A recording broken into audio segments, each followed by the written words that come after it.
Yo, what's good YouTube? My name is Chisha Zed, back in here with a new video for you guys. I'm back, man. I know some of you know that I moved to Los Angeles. That's where I'm at right now, hence the new scenery behind me.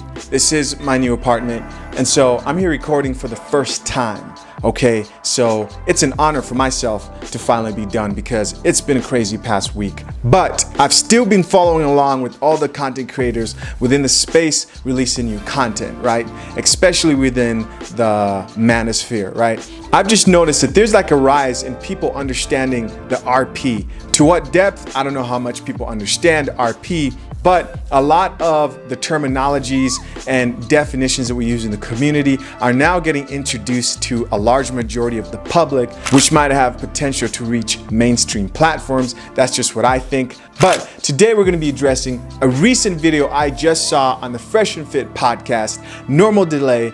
Let's get into it.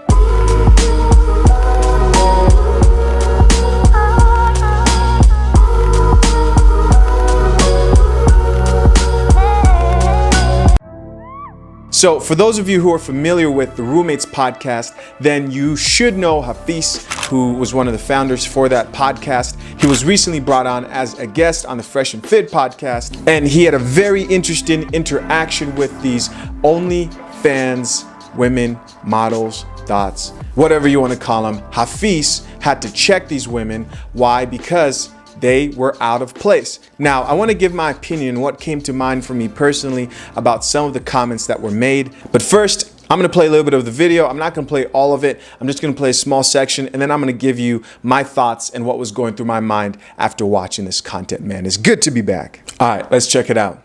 Initially, when we started this conversation, I was just examining to kind of get a feel for the ladies, you know, because I genuinely believe my heart is never to tear down and to insult. I genuinely care about building up every single individual I encounter in my life. And that's been my life's goal. Have I done it perfectly? Of course not. I'm a human being, flawed and all. And so to me, I was just sitting down, listening, hearing. And one of the things I was noticing was like, okay, like these are pretty ladies. Like they're like, you guys are, you obviously can use your looks to leverage opportunities. But something in me was like, man, there's deeper things going on. There's something else going on here in regards to personality, in regards to just this energy. And I felt it. So that's why I asked the question, hey, you guys have mentioned that there were things about men that turn you off. You guys have mentioned, oh, these lame guys and these unattractive guys and these guys are X, Y, and Z that they're trying to talk to me and they turn me off. Why do they think they have a shot with me? You guys have mentioned that. And then I just simply wondered, okay, what are things about you that could potentially turn men off? Because the answer was your attitude. Yeah. And what you sadly, I'm on my period. I'm sorry. No, but here's the Me too. We really friends. But and this is going back to the reality of life. Unfortunately, a lot of you young women are not allowed to be in the real world because in the real world, you don't have that excuse. As a man, I can't say I have a rude attitude to my wife. Oh, I was just having a bad day. I was having a rude attitude. It's okay. I forgive you.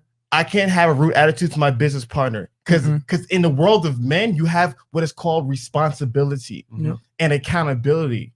And that is the difference in thinking. And so to me, I actually wanted this to be a teachable lesson. All right, so I'm just going to stop it right there, man. So the part that I really want to focus on specifically right here is what Hafiz said about, hey, you ladies, right? These ladies, they came on the Fresh and Fit podcast and they pretty much said, you know, these guys, they're always in our DMs, right? Thinking they're going to get our number. Ew, gross. How am I going to give you my number? I don't even know you. You can't even afford me, right? They were talking a lot of mess, right? So my thoughts when I was watching this was, okay, so we have women who require high value males, right? When they're dating, most likely these women are still practicing hypergamy, even though they're making millions or hundreds of thousands of dollars, whatever they're making on OnlyFans, they're still looking for top tier men, right? So my whole thing is this. I truly believe women have kind of unleveled the play field for men. I mean, it's always been unleveled, right? It's always been a little bit easier for women when it came to dating and such. But now they have a cheat code to make sure that you get the raw end of the deal almost every time. That the average guy gets the raw end of the deal almost every time. And I mean badly. When Hafiz asked these women and said, what are some qualities that you ladies may have, right? Later on, he admitted that like, hey, your attitudes are kind of off. And if you watch the whole entire interview with those women, you really see how nasty they get with Hafiz. Hafiz is regular, calm and collected dude. But he said, what are some characteristics you guys may have that other men may find unattractive, the men that you want? These women could not answer. And what they did answer are qualities that just made them great, right? They said, oh yeah, I'm way too independent and I intimidate people. I'm so awesome, right? That men are so intimidated, right? That's how great I am. And those are my flaws, right?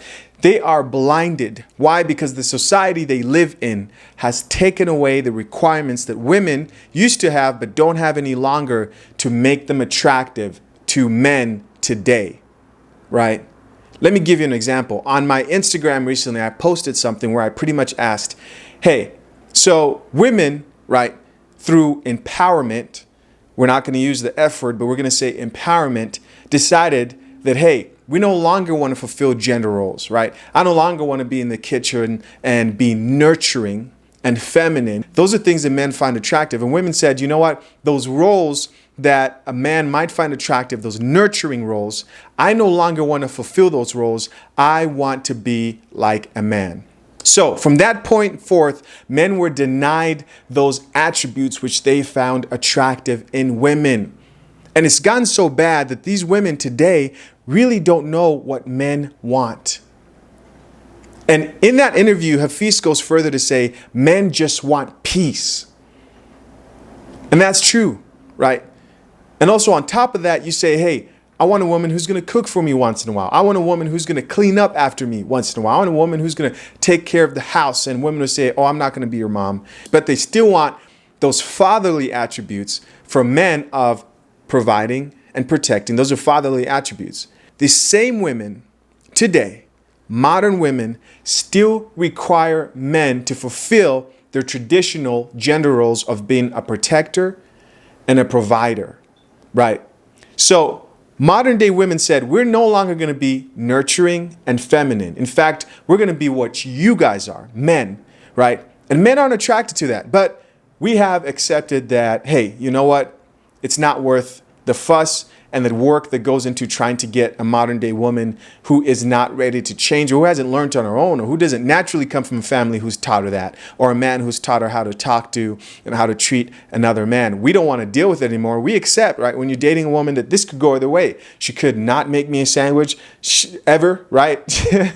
Or she may not ever submit to me. Depending on what you want, of your purpose with that girl, if you're trying to smash and it's really not that serious, then you're not going to care, right? But if you're looking for something more long term, then for most men it matters. We want a peaceful, nurturing, and feminine woman, and women today have said, we're not going to be those things. Okay, cool. But they still want those fatherly attributes. They still want those attributes, even though they don't want to fulfill their traditional roles. They still want men to fulfill their traditional roles. And my question on my Instagram, I posted in my story, was, why do women expect men today, or hope, right? If you ask them their ideal man, it will be a man who fulfills traditional gender roles when they themselves will not fulfill those traditional gender roles, most likely. Listen, as a man, you are willing to protect and stand and fight for your castle, your home, right? Your unit. If you decide to enter some type of long-term relationship, you know what I mean, or marriage with a woman, whatever it is you're doing, if it's a committed thing where like, this is my main woman, it's going to come with the protection of the man, right? And women today will say, well, women today work and they work just as much as men. We don't want to come home and clean. Yes, but is that comparable to me putting my life on the line for you? Is that comparable to me dying for you? It never will be. There is nothing that you can do to compare to what a man is willing to sacrifice when you're under his protection. Now, I'm not talking about a simp, right, who is out here protecting women who haven't proven themselves and haven't brought any type of value to his kingdom, right, that he's building. But I'm talking about a man who is committed, right, and you're building legacy. A lot of these men will kill and die for what they've built. It's just in a man's nature, right? And for that, all we ask is that once in a while, you make us a sandwich. Come on, is that a little bit too much? And the fact that I even say that, after saying that I'm willing to die, right, for my future, I know you guys are gonna hate this, but queen, so to speak, right? Queen, so to speak. We don't like giving them that type of validation, right? But just for the sake of example, let me get away with it this time, because I've never used this. I've never said that before in relation to any woman, but there really isn't any woman in my life right now. So I feel comfortable being able to say queen, right? If you look at a king and a queen, he's willing to die for her if he has to. Women know this. And what I'm saying is, if you're committed to a woman, she has your protection, you're willing to risk, anytime you put yourself in the way of harm and danger, then you're risking your life, because you never know what might happen. Any man that's putting themselves in that type of a situation and can't get their woman to at least make him a sandwich is getting a raw end of the deal. If you can't get her to submit, be feminine, be cooperative, you're messing up. You're not taking care of a child, right? That's what you do to children. These are grown women. These are modern day grown women, and this is what we have to deal with. In conclusion, man, beware of women who are operating in a very modern mindset, who are not wanting to embrace their femininity. Not only that, who are not seeking counsel, therapy, right? And a whole lot of serious change and unprogramming their minds, right? To not think in the way that the average woman thinks today. Whenever you're involved with a woman, look at what she brings to the table. Is it truly what you want? Hafiz says in that video, that I didn't play the whole thing, but he says later on, he says, men want peace. Men want peace. Which is why a lot of guys that deal with a lot of women, right? You can sleep with a fine woman, she could be bad, but if she's a headache, after you're done busting those cheeks, you want her to leave. So as men, we've got to be careful with how we're maneuvering and picking women out here to give our attention to, right? To give our time to. So that's it. Thank you guys so much for checking out this video. Listen, I know I haven't uploaded in a while, but you know, found some time. If you're in the Los Angeles area, holla at your boy, man. Listen, guys, I had to sit through and listen to those women rant and talk for a really long time. That podcast was like 2 hours. Give me a like for that, man. I appreciate you guys so much. Thank you for checking out this video. If you enjoyed it, and if you have a different perspective or you want to add on, let me know what you think down below. My name is Chisha Zed. We'll talk soon. Later.